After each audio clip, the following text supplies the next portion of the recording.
It is wonderful to have you, especially those of you who come from other universities and private practice, etc. It is good to have you here. Now, I need to tell you something about this job that I have. It's a weird job. You tend to be asked to speak at different places on subjects you know nothing about. So when Marty or somebody asked me to speak about architecture, you know, I said, I mean, what do I know about this nonsense, you know? And I go from here to speak to the medical school about the politics of epidemiology. How arrogant can you be if you even have something to say about the cause of disease, you know, in human populations? But anyway, I had one advantage, thank you, that you guys don't have. Many of you don't have been trained in South Africa, and that is you were trained in one thing. That's a big problem. And I was very lucky to go to a university which has as its motto that you can study anything. So I've got an MSc degree, for example, but all my courses were in genetics, engineering, gender studies, you know, biology. I did everything because you could still get a Master of Science degree even though you didn't study much science.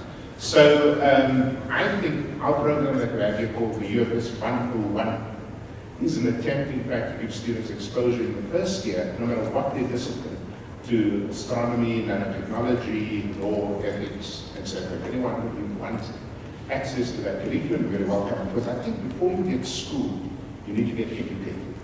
And that's not what we do in South Africa, as you know. So, all right, I suppose I can use this thing. So the first thing I have to struggle with every time I try, people who compare my slides, is to take the word professor out. So if you see a word professor in front of your name, it suggests that you're insecure. So I don't like these titles. Gather the pavement. So in preparing for today, I went to read up everything I wanted to read on the politics of space, and I came across a very beautiful quotation by a philosopher at the University of California at Berkeley called Judith Butler, in which she uses this beautiful phrase, gather the pavement. I'll tell you what that's about in a minute. So I want to talk a little bit from my own experience at this university, trying to think about how do you change, and how do you change deeply in a place that was very seriously traumatized in 2008. I got here in the middle of 2009, and I can honestly tell you it's been the best experience of my life. But every university, from time to time, unless you believe that universities drop out of thin air into South African space, every university gets traumatized from time to time. This morning, the University of Pretoria is traumatized because of some idiot, a Dr. somebody, who put on the website of Prague, which is not exactly a progressive, you know, outlet for anything, let alone ideas, that baby rape, she said. This is an educated person who teaches 30 students until this morning. Baby rape is a cultural phenomenon amongst black people. Now, you don't be deeply, deeply racist even to think that, okay, let alone put it on paper. So I tweeted this morning, I'm very active on Twitter, and I said, well, to say that baby rape is a cultural phenomenon amongst black people is as racist as saying that incest is a cultural phenomenon among Afrikaners. There's books written about that. You see, it's the same basis for bigotry and prejudice. And we were seriously, and so I have to think every single day with my 33,000 students and my 2,500 full and part-time staff, how do you create spaces in which people's first approach to each other is their common humanity and not their nicknames? How do you do that in South African institutions? So this is the full quote by Judith Butler. Now she's a philosopher, as I said, she's not somebody in architecture, but you're going to love this. I'm going to read it to you as if you're blind. While social movements have depended on the prior existence of pavement, street and square, and have often gathered in places like Tahrir. Now, if you into the politics of architecture, Tahrir Square must be a place that you visit and study, because of it, all these occupies movement spaces. I was at the private university with my PhD, very rich elite university. They also tried an Occupy movement. These 6 people showed up, 3 of them were journalists. So, I've often gathered in squares like Tahrir, whose political history is potent. It is equally true that the collective actions collect the space itself, gather the pavement, and animate and organize the architecture. You've got to love this. I ran this by my wife at 6 o'clock this morning as we were waking up and said to her, "You're a student," and of course she's crying, "What does that mean?" And she denied me coffee for the first time in 23 years of marriage. What do you think that means, sir? To you two people, these clever people from Tat. By the way, change the acronyms. Tat and Kaput are really horrible acronyms. You know, that means. What do you think that means? I can see why my students fear me when I teach you the 101 course they are running. I thought this was really neat. And what she's basically saying is that there are 2 kinds of spaces. That is, there's the obvious material space. The pavement was always there. Tahrir Square was always there as a material space. But it becomes a political space when it is in fact occupied and given new meaning, as with any other space. So simply having this university space in and of itself means nothing until bodies occupy the space and give it a meaning which is either preserving of the past or at the same time transforming in the present and imaginative with regards to the future. Now that brings together, in her thinking, philosophy and architecture and politics talk about working between the disciplines. Most of you, when you hear about Egypt, would hear to this very day about slaughter. You would hear about horrific things that happened and how the Christian churches were being torn apart, and how the Christians in turn destroyed some mosques, and how the military government and the guys of wanting a more liberal state, you know, actually did illiberal things. Very few of you saw this picture. What is going on here? Here, there's a long line of Muslim men occupying this space and protecting the Catholic Church in Egypt, because they don't want other mad Muslims to come in there and destroy this church. Now, in the process of doing this, what these Muslim men are doing is shattering every stereotype of what it means to be Muslim. My wife's family, I threw them out of our house the other day. We've got a small little house in Athlone in the Cape. It's the same house I was thrown out of by my father-in-law, because he was very upset that I, even though I was this upstanding, well-educated Christian man who was not like the Turk, which by the way is not packed in the Western Cape, it's crystal meth. And so he threw me out because I was dark-skinned and my wife was light-skinned. So the same house where I was thrown out, where I live when I go back home, there's this family of my wife sitting, and they say, "Jonathan, you know what?" Now, this happens a lot in Cape Town. Cape Town is deeply. I've never seen a place that's so more beautiful, you know, physically, and so ugly racially. And I grew up there. You know, the Muslims are taking over. I say, just give me a break. How can you take over in your own country? Nearmala's worlds. How is there supposed to be worlds? You know, the slave ships dumped here from Indonesia and Malaysia, and you know. So what do you mean they're taking over? Yes, you know, they steal. And they lie. I got up, I opened the door of this little house, I said, "Get out of here, and I don't want to see you in this house again. This will not again be a house in which prejudice is tolerated. I'm restricting this when I go back to Cape Town next time, because of the deep bigotry towards Muslims. And then these people are first in church very early. They even take Holy Communion. We take Holy Communion, you better be pure.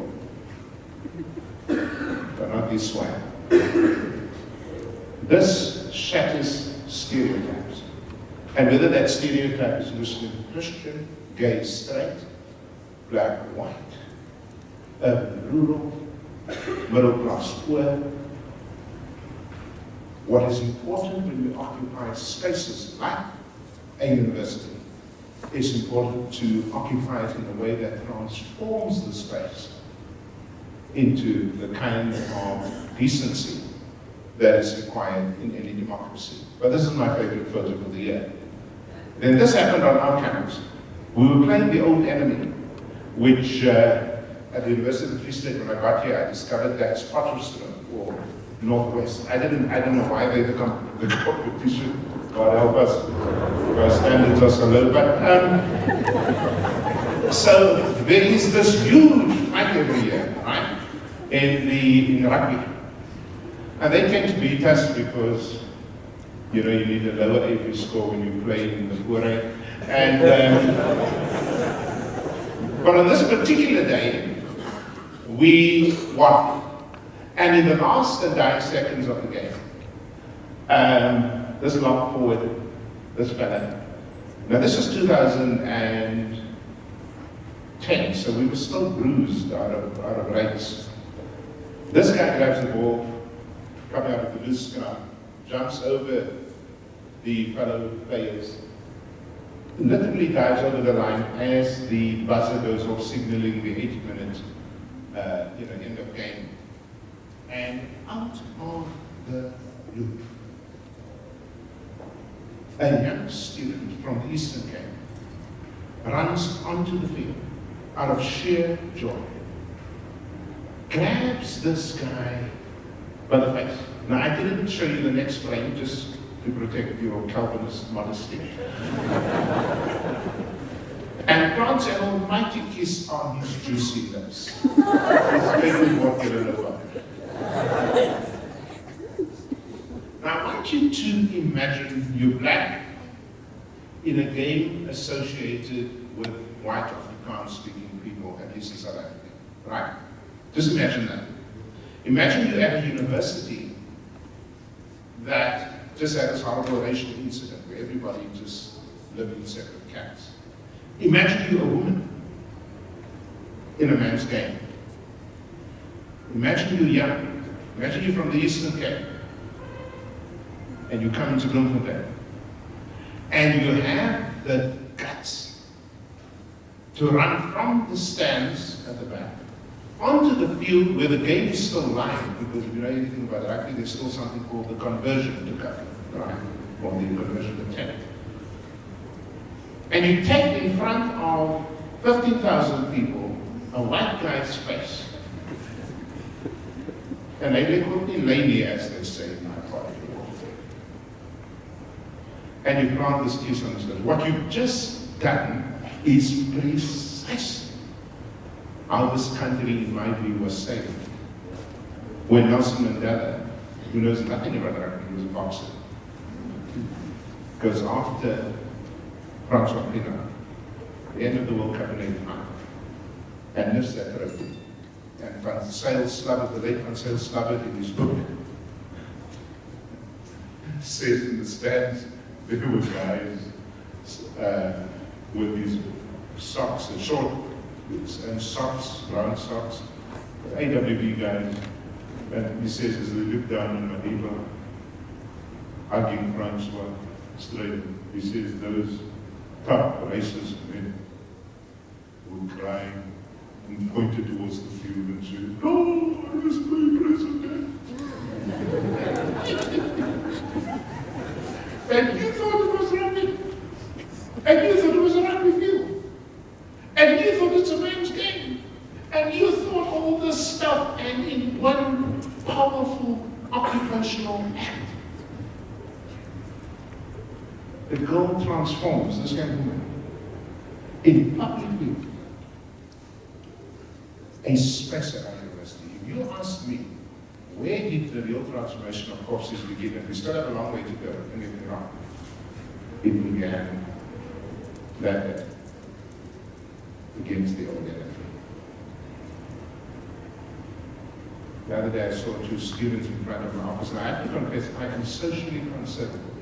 In other words, unfortunately, the word conservative in South Africa was always associated with right-wing politics. But there is a place for being social. I think our president is socially conservative in a bad kind of way. But there is a space for it. So I, for example, believe sex is for marriage. I know that's ridiculous to the youth here from TUT, but sorry, I'm just hoping that you won this great prize, and I'm so proud of you at the same time. And here's this beautiful, in front of my eyes, this beautiful young white girl and this handsome black guy. And they were exploring each other's tonsils. You know, I came upon the scene, and the social conservative in me wanted to say to them, listen, yeah, just get away from my office and go and explore each other somewhere else. But the politician in me said, you know what? Given where we come from, at least they're loving each other and bloody hating each other. Isn't that one? My biggest problem on this campus since that day is interracial love affairs. I said that the other day at the big Sanlam conference, and two guys, I didn't know I understood a bit about the conference.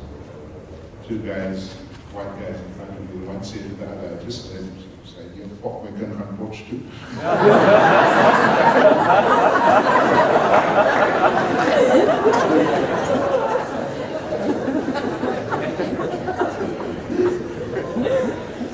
And so there are two senses of space. The material and the political. The one is given, and the other is reconstructed. The willingness, just to summarize, to act on a given space and give it new meaning is much more powerful than trying to physically alter or extinguish that space. So whenever you see people in the madness of our country, sort of saying, let's get rid of these ugly names from the past, that's easy to do, but it's also not very helpful until you give that very new space new meaning. The capacity to act on or occupy a settled space, and I use the word settled or settlement deliberately, as I hope you can see, is in fact very difficult. I know very few white students who would stand up and condemn racism when they saw it happening to a black person. They will not leave the tribe. Just as I know very few black students or black South Africans who will stand up and witness the abuse of a white person and speak out. Because you see, we're tribal. We're scared. That's why I always get irritated when people say, oh, you know, Professor Jansen, you know, he's controversial, he always says what he thinks. I'm supposed to say what I think. I'm supposed to think for myself. Oh, there's one kind of journalist or writer in the papers that I really don't like, is the person that says, I write in my personal capacity. Well, in whose capacity do you think you are writing? You're always writing it. I must go. I write what I like to tell you. It takes courage. Teach your children courage. Teach your students courage. Teach them to get out of their tribal thinking, black or white, and stand for what is right, not for what is color. And you would transform your space. I already mentioned number 4 in the context of the Muslim men. It's very difficult because my job is obviously to try and manage on the 3 campuses the public spaces, but it's very difficult.